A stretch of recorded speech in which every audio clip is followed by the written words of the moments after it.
Enchanteur, ravi de vous retrouver sur ma chaîne Inspiration Enchantée pour la guidance de la nouvelle lune. Mais avant toute chose, n'oubliez pas de partager, de liker et surtout de vous abonner. Et si vous désirez une guidance personnalisée avec moi, vous avez mes coordonnées en barre de description. Alors avant d'interroger le tarot pour savoir ce que cette nouvelle lune a à nous raconter, je vais vous expliquer pourquoi il y a ce coffret sur ma table. Je vous montre ce qu'il y a à l'intérieur. C'est un coffret d'huile essentielle. Alors vous connaissez très certainement les vertus, les propriétés que possèdent les pierres pour rééquilibrer, réharmoniser nos chakras. Dites-vous que le règne végétal possède elle aussi sa propre magie pour nous aider, nous soutenir et rééquilibrer aussi nos chakras. Alors l'idée, c'est que je vais prendre un flacon d'huile essentielle comme on prend une carte dans un jeu de tarot ou dans un oracle. Je vous révélerai le nom de l'huile essentielle et vous dirai comment vous allez pouvoir l'utiliser pendant toute cette lunaison, comment celle-ci peut vous soutenir grâce à ses différentes propriétés. Alors voilà, je prends celle-ci. Ok, je vous délivrerai donc son nom tout à l'heure et comment vous allez pouvoir vous en servir. Voilà, je vous dis à tout de suite. Alors avant d'interroger le tarot pour savoir ce que cette nouvelle lune du 27 août dans le signe de la Vierge a nous raconter, je vous fais un petit point très succinct astro-tarologique. Vous rappelez qu'une nouvelle lune, c'est un nouveau départ. Ici, en l'occurrence, dans le signe de la Vierge, sur le 4e degré du signe de la Vierge, le Soleil va épouser la Lune, comme on dit. Il y a une conjonction entre le Soleil et la Lune, ce qui inaugure un nouveau départ. Alors, le signe de la Vierge nous parle de quoi? C'est un signe de terre et c'est un signe mutable. Mutable, tous les signes mutables signifient qu'ils annoncent un changement de saison. Effectivement, le 21 septembre, nous allons changer de saison, nous allons passer à l'automne, au moment de l'équinoxe d'automne. Donc, il y a vraiment quelque chose comme ça dans les signes mutables. On passe d'un état à un autre, ce sont des mois de transition. Et la Vierge, donc c'est un signe de terre, comme je vous disais, c'est un signe qui nous parle du soin. Alors, tout d'abord, dans le sens de travail soigné, de travail méticuleux, de travail précis. C'est vraiment un signe qui aime trier, organiser, qui a le goût du détail, le goût de la précision. Hein. C'est vraiment un signe qui aime vraiment cette quête, hein. Il y a vraiment une quête du souci du détail, du souci de la perfection, du souci comment dire, de la prévoyance. Il y a vraiment quelque chose comme ça avec le signe de la Vierge. Et aussi dans le sens du soin, de prendre soin. Alors prendre soin de soi, prendre soin de l'autre et de rendre service à l'autre. Hein. Il y a vraiment quelque chose de cet ordre-là dans le signe de la Vierge.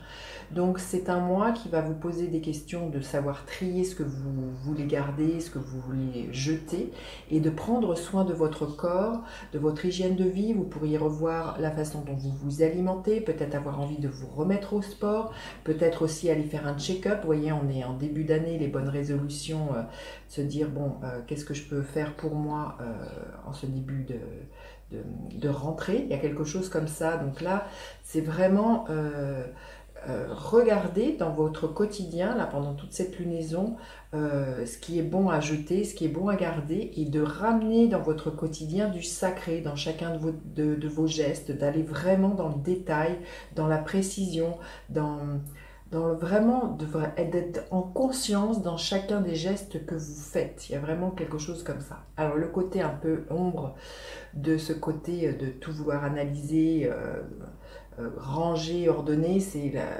capacité d'autocritique. Il va peut-être falloir lâcher ce besoin de perfection, cette autoculpabilité, de sans cesse se juger pendant cette lunaison.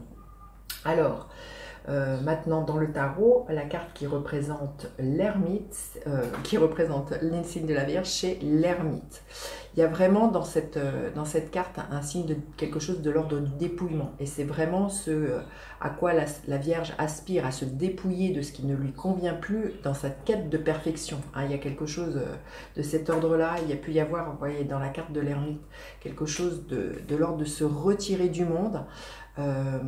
D'écouter le sage à l'intérieur de vous, hein, l'énergie comme ça très sage de savoir ce qui est bon pour vous et d'écouter aussi votre propre guidance intérieure avec l'énergie de l'ermite. Hein. Il y a quelque chose comme ça, mais il y a vraiment une quête de la perfection dans l'énergie de la Vierge. Donc il y a peut-être ça aussi à lâcher chez vous, ce besoin de que tout soit parfait. Dites-vous que vous êtes parfait, parfaite dans votre imperfection.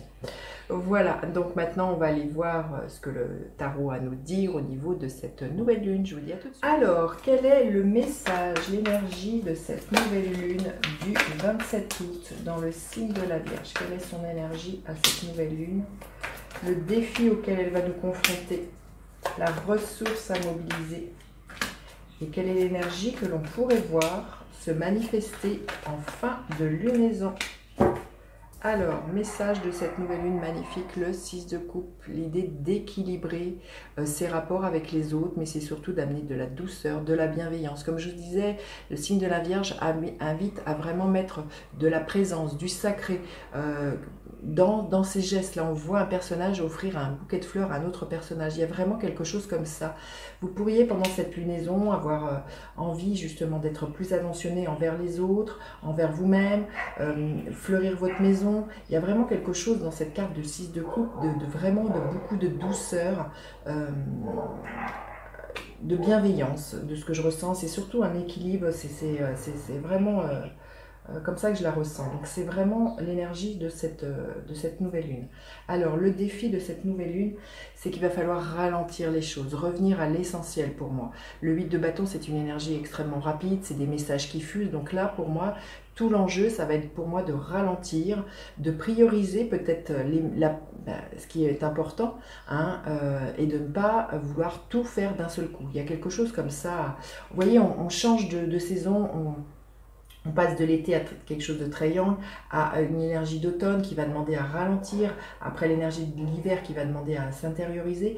Donc là, pour moi, tout l'enjeu, c'est vraiment de ne pas se précipiter, de faire les choses voilà, à son rythme, et de ne pas se laisser emporter par trop de fougue. Là, on voit qu'il y a quelque chose à laisser au niveau d'une énergie trop yang. Il y a vraiment à prendre soin de et à prendre le temps de ce que, vous voyez, c'est ce à quoi nous parle l'ermite. L'ermite nous parle du temps, hein. C'est vraiment une énergie très saturnienne pour moi. Donc là, c'est prenez le temps de faire les choses, d'être en conscience dans chacun des gestes que vous faites.